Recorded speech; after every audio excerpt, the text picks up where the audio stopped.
Yasir Nenama masih bersama Anda di Kompas Malam, Saudara. Ketua Umum Partai Golkar Erlangga Hartarto mengklaim Presiden Joko Widodo telah nyaman dengan partainya.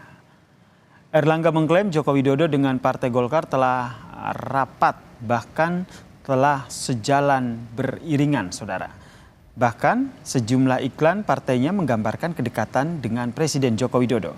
Ketua Umum Partai Golkar itu juga menyebut bahwa Joko Widodo telah nyaman dengan partai berlambang beringin ini.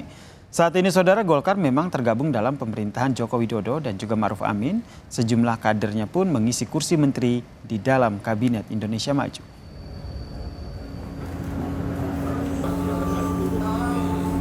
Pak Jokowi dan Partai Golkar memang sudah rapat, Pak. Jadi karena sudah rapat, sudah beriringan, lihat saja iklan-iklan Partai Golkar bersama Pak Jokowi, sehingga tentu itu menunjukkan bahwa kedekatan Pak Jokowi dan kenyamanan Pak Jokowi dengan Partai Golkar.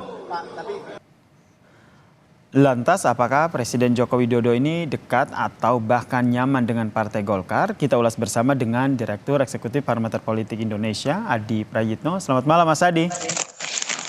Selamat malam, Mas Yasir. Jadi menurut Anda gimana nih? Apa maksud dari, kita katakan klaim lah ya, dari Ketum Partai Golkar Erlangga Hartarto soal kedekatan Golkar dengan Joko Widodo? Saya kira pernyataan Ketua Umum Golkar itu menafsirkan dua hal. Pertama, memang sejak awal Partai Golkar dan PDIP itu adalah dua hal yang sebenarnya saling memiliki chemistry, yang memiliki titik temu yang jauh lebih memiliki rasa yang sepadan, nyaman, kemudian rasa kebersamaan. Itu tidak bisa dibantah ya. Karena kalau kita melihat event-event politik di berbagai tempat, saya kira juga Pak Jokowi juga menunjukkan gesturnya yang dekat dengan Golkar. Bahkan dalam kampanye politik kurang lebih selama 3 bulan, Golkar juga mencoba untuk mengamplifikasi sosok Jokowi ataupun video yang memuat success story apa hal yang dilakukan oleh Jokowi.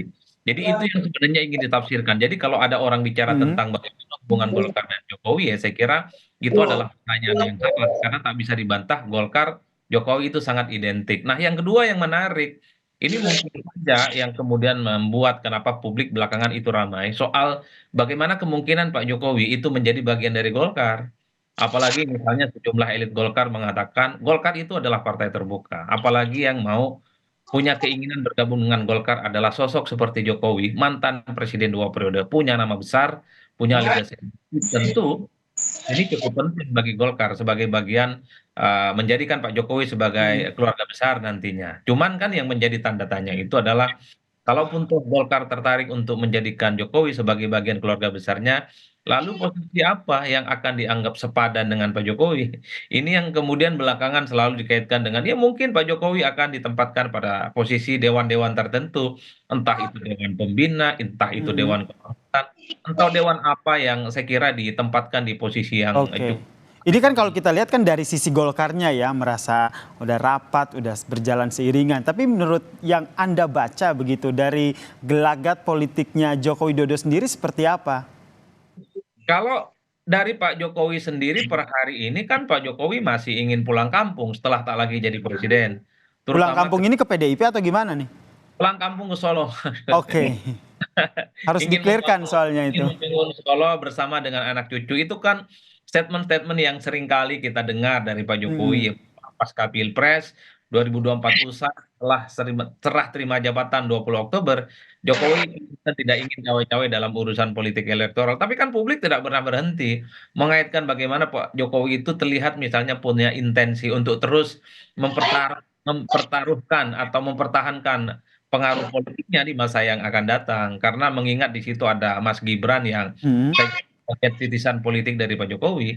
Oleh karena itu dengan Pak Jokowi terus menjadi bagian dari lokomotif politik di Indonesia, maka Pak Jokowi pasca tak jadi presiden selalu diperbincangkan. Lalu di mana?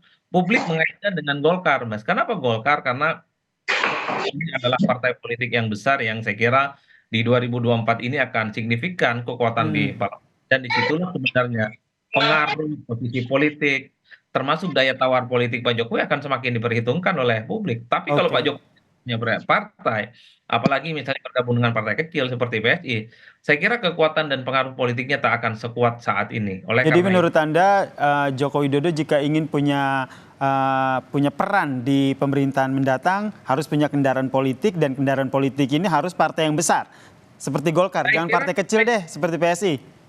kalau partai kecil seperti PSI, anggap saja misalnya PSI ini lolos ke parlemen, Mm-mm. ibarat itu terlampau sempit dan terlampau kecil bagi Pak Jokowi, yang saya kira adalah mantan presiden 2 periode, mantan gubernur dan mantan wali kota Solo.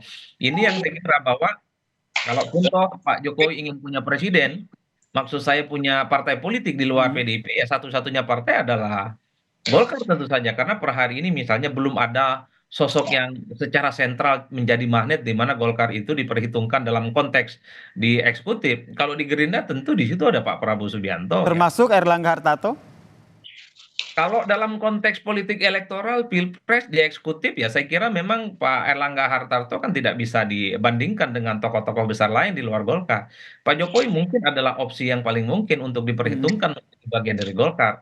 Tapi kan menjadi pertanyaan penting adalah satu, apakah Pak Jokowi mau menjadi bagian dari Golkar? Kan tentu jawabannya adalah Pak Jokowi. Kalau Pak Jokowi mau menjadi bagian dari Golkar, saya kira Golkar akan terbuka menerima dengan lapang dada.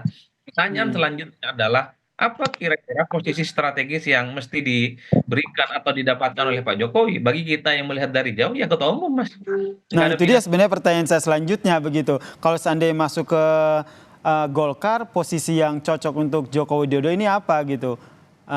Bisakah ataukah mungkinkah akan menjadi ketua umum meskipun itu kan ada sejumlah aturan Partai Golkar yang harus ditabrak begitu jika Joko Widodo akan menjadi ketum Partai Golkar. Kalau Pak Jokowi berkehendak, Golkar pun juga berkehendak, saya kira aturan-aturan itu bisa diubah dalam seketika. Keputusan-keputusan politik strategis, termasuk aturan soal siapa yang jadi ketua umum Golkar misalnya, itu kan bisa diubah dalam mekanisme rapat tertinggi di Golkar, entah itu Munas, entah Mhm. itu Pilpres. Kalau ADART-nya bisa mengakomodasi pihak-pihak yang selama ini bukan kader PDIP dan kemudian boleh mencalonkan diri dan diterima oleh seluruh kader-kader yang punya hak suara di situ, ya saya kira Pak Jokowi akan menemukan tempatnya sebagai ketua umum. Oke. Kenapa saya sebut begini, Mas? Karena hanya dengan jadi ketua umum Golkar lah kemudian Pak Jokowi itu pengaruh dan bergen positionnya akan diperhitungkan. Ketum Mhm. itu adalah the one and only veto player yang akan menentukan kemana arah dan kebijakan partai politik itu ke depan. Kalau di posisi yang lain, Dewan Pembina, Dewan Kehormatan, Dewan Pertimbangan, entah Dewan apapun, itu bukan posisi sentrum yang bisa menentukan keputusan partai. Jadi Tapi ini menurut Anda kalau seandainya Joko Widodo ini mau bergabung ke Partai Golkar, ya sekalian aja begitu jadi ketum Golkar. Gak usah tanggung-tanggung. Terakhir. saya kira memang di situ posisi Mas. Tentu untuk menempatkan bahwa Pak Jokowi ini mendapatkan posisi yang cukup strategis. Mengingat beliau itu adalah mantan presiden 2 periode atau saat ini sedang menjadi presiden. Dan ya pengalaman politik dan portofolio politiknya nyaris tak ada yang punya di Indonesia ini. Mantan wali kota Solo 2 periode, gubernur Jakarta dan mantan presiden 2 periode. Saya kira ini akan menjadi penting dan Baik. strategis. Oleh karena itu kuncinya adalah apakah Pak Jokowi mau? Ya tentu hanya Pak Jokowi dan Tuhan yang tahu, Mas. Baik, Apakah kita nantikan ya. Ini Mas politik Adi. itu sudah Iya. belakang? Oke, kita nantikan nih seperti apa langkah politik dari Presiden Joko Widodo. Apakah klaim sepihak dari Golkar ini akan berbalas klaim juga atau pernyataan dari Presiden Joko Widodo? Ini kita nantikan bersama. Terima kasih Direktur Eksekutif Parameter Politik Indonesia Mas Adi Praditno telah bergabung bersama kami di Kompas Malam. Salam sehat Mas Adi. Salam sehat, Mas.